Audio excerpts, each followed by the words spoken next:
Students, class 11 commerce. आज के इस अकाउंटेंसी के वीडियो में हम टॉपिक पढ़ेंगे मॉडर्न अप्रोच, और मॉडर्न अप्रोच के थ्रू हम जर्नल एंट्री बनाना सीखेंगे। ऑल्दो जो जर्नल एंट्री पास हम करते हैं वो ट्रेडिशनल अप्रोच से भी वैसे ही पास होती है और मॉडर्न अप्रोच से ही वैसे ही पास होती है, लेकिन आज इस वीडियो का जो पर्पस है, जो मोटिव है कि जो मॉडर्न अप्रोच के जो रूल्स होते हैं या मॉडर्न अप्रोच के अंदर जो टाइप्स ऑफ अकाउंट होते हैं और उनके जो रूल्स होते हैं उनको हम इम्प्लीमेंट करना सीखेंगे जर्नल ट्रांजेक्शन में। तो स्टार्ट करते हैं आज का वीडियो। सबसे पहले हम रिवाइज कर लेते हैं कि मॉडर्न अप्रोच में टाइप्स ऑफ अकाउंट कितने होते हैं। मॉडर्न अप्रोच में टाइप्स ऑफ अकाउंट 5 टाइप्स के होते हैं, जैसे कि assets, liability, expense, income account and capital account. इन सबके रूल्स अलग अलग होते हैं, जैसे कि एसेट्स डेबिट में इंक्रीज होता है और क्रेडिट में डिक्रीज होता है। उसी तरीके से लायबिलिटी अकाउंट डेबिट में डिक्रीज और क्रेडिट में इंक्रीज होता है। एक्सपेंस अकाउंट डेबिट में इंक्रीज, क्रेडिट में डिक्रीज। इनकम अकाउंट डेबिट में डिक्रीज, क्रेडिट में इंक्रीज। और लास्ट कैपिटल अकाउंट डेबिट में डिक्रीज और क्रेडिट में इंक्रीज होता है। अब इन्हीं रूल्स को हम फॉलो करते हुए अपनी जर्नल ट्रांजेक्शन को नोट करेंगे।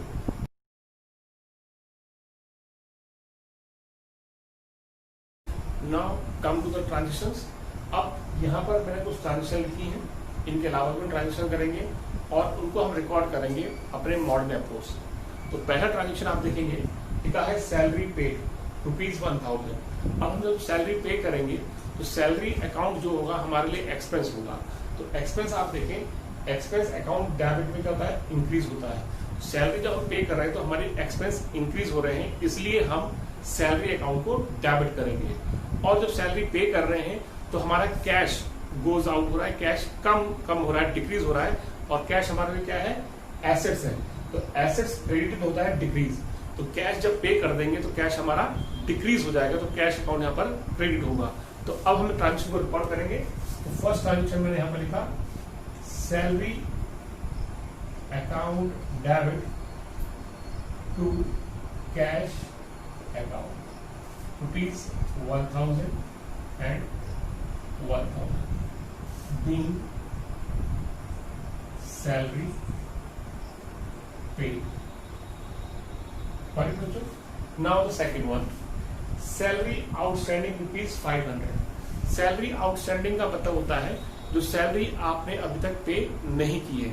The salary is still due या अनपेड। जो सैलरी आपने पे नहीं की है वो आपके लिए क्या हो जाएगा, यहाँ पर लायबिलिटी हो जाएगा। मीन्स जो एक्सपेंस अनपेड है वो एक्सपेंस आपके लिए लायबिलिटी ट्रीट होता है। तो लायबिलिटी आप देखेंगे कि लायबिलिटी अकाउंट डेबिट में तो होता है डिक्रीज और क्रेडिट में होता है इंक्रीज। तो हमारी लायबिलिटी बढ़ रही है क्योंकि हम सैलरी नहीं दे पा रहे हैं। तो जब लायबिलिटी बढ़ेगी तो क्रेडिट साइड में इंक्रीज हो जाएगी। और सैलरी क्या है आपके लिए, एक्सपेंस है। तो सैलरी आपका एक्सपेंस डेबिट में इंक्रीज होगा। तो सैलरी तो एक्सपेंस बढ़ ही रहा है, इंक्रीज हो रहा है, और लायबिलिटी साइड बाय साइड आपकी इंक्रीज हो रही है। क्यों हो रही है, क्योंकि आपने सैलरी पे नहीं की है। तो यहाँ पर जो सेकंड एंट्री बनेगी, यहाँ पर नंबर 2 डालेंगे, सैलरी अकाउंट डेबिट। अब सैलरी अकाउंट डेबिट क्यों, क्योंकि बच्चों ये एक्सपेंस है, एक्सपेंस इंक्रीज हो रहा है इस साल का, और आप पे नहीं कर रहे हैं तो आप पे लायबिलिटी हो रही है। तो लायबिलिटी जब इंक्रीज होती है तो क्रेडिट साइड में आती है। उस लायबिलिटी का नाम लिखेंगे आप salary outstanding account. Salary outstanding account debit में सैलरी रहेगी 500 और क्रेडिट में 500 salary outstanding. Being salary unpaid, या आप देख सकते हैं being salary not paid yet. Now number 3 is commission received ₹300। Commission जब आप रिसीव करेंगे तो आपके पास कैश इंक्रीज हो जाएगा। कैश आपके लिए है, एसेट्स है। तो एसेट्स किस साइड में इंक्रीज होता है बच्चों, डेबिट में। कैश अकाउंट डेबिट कर देंगे। और आप कैश क्यों रिसीव कर रहे हैं, क्योंकि आप कमीशन अर्न कर रहे हैं। तो commission is the form of income. तो इनकम अकाउंट का रूल क्या है, इनकम डेबिट में डिक्रीज और क्रेडिट में इंक्रीज होता है। तो इनकम आपकी इंक्रीज हो रही है तो जो कमीशन अकाउंट है वो आपका क्रेडिट हो जाएगा। और कैश रिसीव कर रहे हैं, कैश आपकी एसेट्स है, कैश इंक्रीज हो रहा है तो एसेट डेबिट में इंक्रीज होती है। तो यहाँ पर हम एंट्री रिकॉर्ड करेंगे number 3, cash account debit to commission received account ₹300। यहाँ पर जो मैंने कमीशन रिसीव्ड अकाउंट लिखा है, कभी कभी हमें कमीशन पे भी करना पड़ता है, तो वहां पर कमीशन पेड अकाउंट इफेक्ट होगा। जब कमीशन आप रिसीव कर रहे हैं तो कमीशन रिसीव्ड अकाउंट इफेक्ट होगा, जो इंडिकेट करता है आपकी इनकम को। तो अब नरेशन हो जाएगा being commission received. Now number 4 is commission earn but not received. Commission आपने अर्न मींस कमा तो लिया है लेकिन आपको रिसीव नहीं हुआ है। तो कमीशन अर्न कर लिया, इनकम तो जनरेट हो गई है, इनकम इंक्रीज की साइड हो जाएगी आपकी क्रेडिट साइड, लेकिन वो कमीशन आपको मिला नहीं है। ठीक है, तो जो कमीशन आपको मिला नहीं, पैसे तो आपके हुए हैं, तो जो इनकम आप अर्न करते हैं लेकिन वो इनकम रिसीव नहीं कर पाते हैं, तो that income is called accrued income. कौन सी इनकम करते हैं बच्चों से? Accrued income. तो वो इनकम आपके लिए एसेट ट्रीट की जाएगी। क्या ट्रीट की जाएगी? एसेट्स, क्योंकि पैसे आपने कमा लिए हैं, वो पैसे आपके हैं, तो जो पैसे आपके होते हैं वो आपके एसेट्स हैं। तो कमीशन जो आपने कमा लिया है वो कहलाता है आपका एक्रूड कमीशन, क्योंकि वो अभी रिसीव नहीं हुआ है। तो एसेट किस साइड में इंक्रीज होगा? डेबिट में। तो एक्रूड कमीशन आपके लिए एसेट्स है, क्योंकि आपने कमीशन अर्न कर लिया है लेकिन रिसीव नहीं हुआ है। तो एंट्री हम बनाएंगे एक्रूड कमीशन अकाउंट डेबिट। ये एक्रूड कमीशन क्यों हुआ डेबिट? दोबारा सुनो, एक्रूड कमीशन या एक्रूड इनकम वो इनकम कहलाती है जो इनकम आप अर्न कर लेते हैं लेकिन आपसे रिसीव नहीं कर पाते हैं, तो वो इनकम आपके लिए एसेट ट्रीट हो जाती है। तो that will be accrued commission debit 200 to commission account, to commission received account, that is also 200 treat हो जाएगा। Narration being commission earn but not received. Now number 5th. The 5th is salary paid in advance. आपने salary advance में पे कर दी थी। बच्चों हमने एक सैलरी पेड की एंट्री करी थी जिसमें आप सैलरी पेड कर रहे थे ₹1000। तो ये जहां पर सैलरी पेड लिखा है तो that indicate you have paid salary of particular accounting period या करंट अकाउंटिंग पीरियड की आपने सैलरी पे की है। तो ये सैलरी पेड वाली जो ट्रांजेक्शन है ये इंडिकेट करती है कि आपने करंट अकाउंटिंग पीरियड की सैलरी पे कर दी है। अब लास्ट में जो लिखा है मैंने salary paid in advance, means आपने नेक्स्ट ईयर या कमिंग ईयर की सैलरी पे कर रहे हैं। तो जब आप कमिंग ईयर की सैलरी पे कर रहे हैं मींस एक्सपेंस एडवांस से पे कर रहे हैं, तो that particular expense called prepaid expense, उसे हम प्रीपेड एक्सपेंस लेंगे। और वो एक्सपेंस हमने पहले से पे कर दिया है, तो that prepaid expense is treated as assets, वो आपकी एसेट्स रहता है। तो यहाँ पर जो सैलरी है वो एक्सपेंस है, लेकिन इसको आप पेड एडवांस में कर रहे हैं तो प्रीपेड सैलरी अकाउंट बन जाएगा। कौन सा अकाउंट बन जाएगा? Prepaid salary account.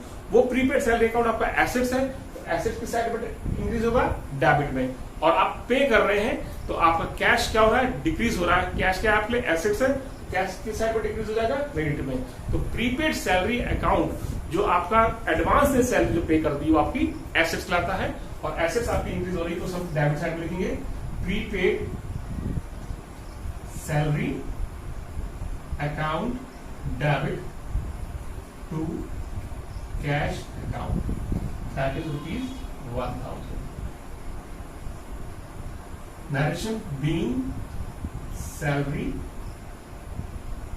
paid in advance, ये आपने नरेशन कंप्लीट कर दिया। यहां पर हमारी 5 ट्रांजेक्शन कंप्लीट हुई। आप इन ट्रांजेक्शन गौर से देखिए। अब आगे हम नेक्स्ट ट्रांजेक्शन करते हैं। Now come to the further transaction. अब हम कुछ और ट्रांजेक्शन करते हैं, जैसे कि नंबर 6 लिखा है इंश्योरेंस पेड ₹1200। आपने इंश्योरेंस पे करा, जैसे हम सैलरी पे कर रहे थे वैसे ही आपका इंश्योरेंस पेड भी खर्चा है। तो इंश्योरेंस पेड आपका एक्सपेंस है, एक्सपेंस की साइड में इंक्रीज होता है आपका डेबिट साइड में। तो इंश्योरेंस पेड जो अकाउंट है वो आपका डेबिट में रिकॉर्ड होगा, और आप कैश पे कर रहे हैं, इंश्योरेंस कैश की फॉर्म में पे कर रहे हैं, कैश आपका एसेट्स है, और कैश की साइड में डिक्रीज होगा आपका क्रेडिट साइड में, मींस एसेट डिक्रीज होती है क्रेडिट साइड में। तो अब जनरल एंट्री जो रिकॉर्ड होगी नंबर 6 में like this, insurance account debit to cash account, that is 1200, means आपने 1200 इंश्योरेंस पे कर दिया। Being insurance paid. बच्चों, now number 7, out of insurance paid this year, जितना हमने इंश्योरेंस पेड कर दिया इस साल को, तो अभी जैसे मैंने 1200 की इंश्योरेंस की एंट्री करी, 1200 रुपए पे कर दिया है, सपोज कीजिए, तो out of insurance paid this year ₹200 related to next year, उसमें से 200 रुपए जो थे वो नेक्स्ट ईयर के थे, इस साल के नहीं थे। तो हमें ये ध्यान आया बाद में कि जब हम इंश्योरेंस पेड की एंट्री बना चुके हैं 1200 से, तो बाद में पता लगा भाई कि इसमें 200 रुपए इंश्योरेंस के नेक्स्ट ईयर के, इस साल के नहीं है। तो बच्चों, इस साल का जो इंश्योरेंस खर्चा होगा वो कितने रुपए का होगा? केवल 1000 रुपीज का, क्योंकि 200 रुपीज जो इंश्योरेंस खर्चा है वो नेक्स्ट ईयर का है, आने वाले साल का। तो प्रेजेंट ईयर का या करंट ईयर का इंश्योरेंस खर्चा कितने रुपए का हुआ? ओनली 1000। अब हम जर्नल एंट्री रिकॉर्ड कर चुके हैं, तो यहाँ पर हम कोई करेक्शन नहीं कर सकते। बुक्स ऑफ अकाउंट की बेटा यही बात की होती है कि उसकी अथेंटिसिटी तब चेक की जाती है जब उसमें कोई करेक्शन या कोई फ्लूड या कोई करेक्शन मार्क ना लगा हो। तो यहाँ पर हम कोई करेक्शन या ओवर राइटिंग नहीं कर सकते। तो अब insurance account debit means expense debit हो रखा है 1200 से, जबकि इस साल का खर्चा इंश्योरेंस का केवल 1000 का है, क्योंकि 200 तो नेक्स्ट ईयर का है। तो अब ये इंश्योरेंस जो एक्सपेंस है जो डेबिट हो रखा है 1200 से, वो 1000 कैसे होगा? जब इसमें से 200 रुपीज हम कम कर देंगे। तो कोई भी अकाउंट जब डेबिट में इंक्रीज हो रहा है तो उसमें डिक्रीज की साइड में होगा बच्चों, क्रेडिट साइड में डिक्रीज होगा। तो मैं यहाँ पर जब ये एंट्री रिकॉर्ड करूंगा 7th वाली, तो उसमें मैंने इंश्योरेंस वाला खर्चा 200 रुपए से डिक्रीज करना है।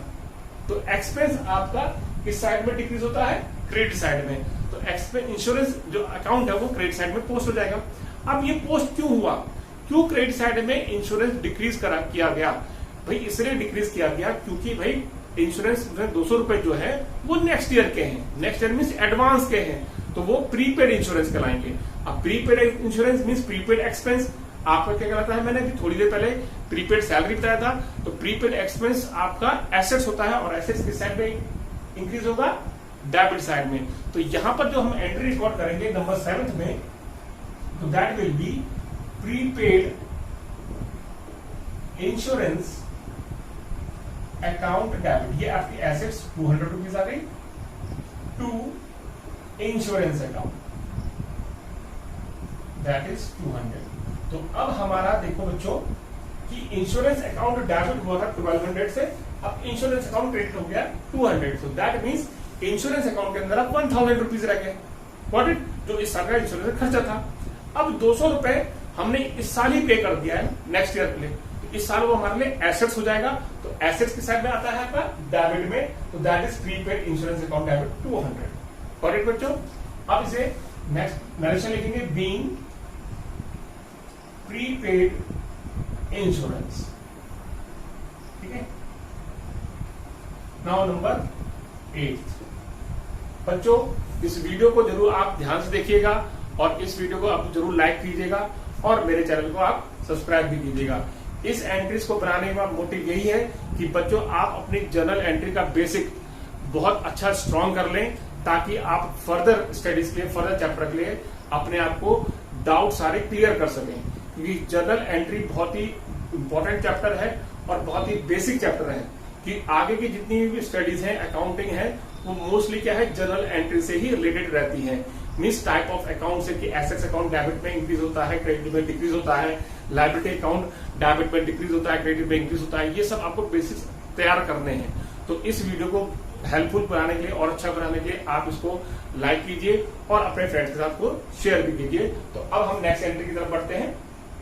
Ram who owed us ₹8,000 become insolvent. Ram who owed us, Ram जिसने हमें 8,000 रुपीज देने थे वो इंसॉल्वेंट हो गया, बिकम इंसॉल्वेंट। अब इंसॉल्वेंट वर्ड का मतलब यहां पर ये होता है when a person business firm जो कंटिन्यू कर रहा है, उस बिजनेस फर्म की एसेट्स इनसफिशिएंट है टू पे द डेब्ट्स या to pay the liabilities. In that condition that person और that business becomes a insolvent, वो आपका इंसॉल्वेंट हो जाता है।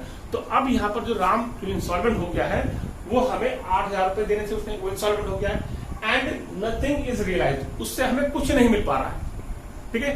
तो राम ने हमें 8,000 रुपए देने थे, तो राम हमारा क्या था, डेटर था।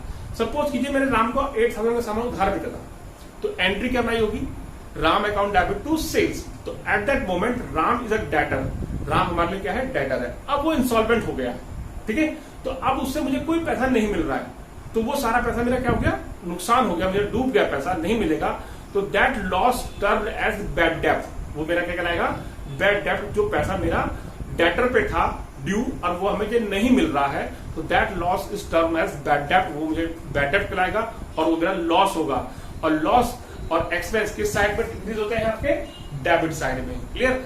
और राम डेटर था, ठीक है, अब राम जब इंसॉल्वेंट हो गए तो राम डेटर रहा ही नहीं, तो राम अब मेरे डेटर नहीं है, तो जो डेटर माने एसेट्स, एसेट डिक्रीज किस साइड में हो जाएगी, अब आपकी क्रेडिट साइड में। तो यहां पर हम एंट्री बनाएंगे, अब बैड डेब्ट्स अकाउंट डेबिट। ये बैड डेब्ट अकाउंट डेबिट इसलिए हुआ है क्योंकि सारा पैसा डूब गया है, दैट इज ₹8,000। बटे बच्चों, टू राम्स अकाउंट, और राम अकाउंट मेरा डेटर डिक्रीज हो गया, फिनिश हो गया, तो अब ये डेटर मेरा कैंसिल हो गया है, डिक्रीज हो गया, एसेट मेरी डिक्रीज हो गया, तो क्रेडिट साइड में डिक्रीज हो जाएगी। यहां पर अब नरेशन आ जाएगा, being Ram become insolvent and nothing is realized.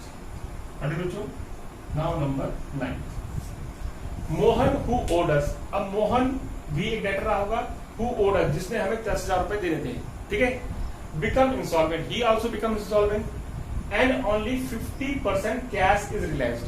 लेकिन यहां पर कह रहा है कि 50% कैश रियलाइज हो गया, इट मीन्स 50% नहीं हुआ है, तो इट मीन्स आपका 50% ही बैड डेब्ट हुआ है, 50% पैसा ही बैड डेब्ट हुआ है, लेकिन 50% कैश आपको मिल चुका है। तो जब कैश मिल गया है तो आपकी एसेट इंक्रीज हो गई है, तो एसेट की साइड में इंक्रीज होगी, आपकी डेबिट में।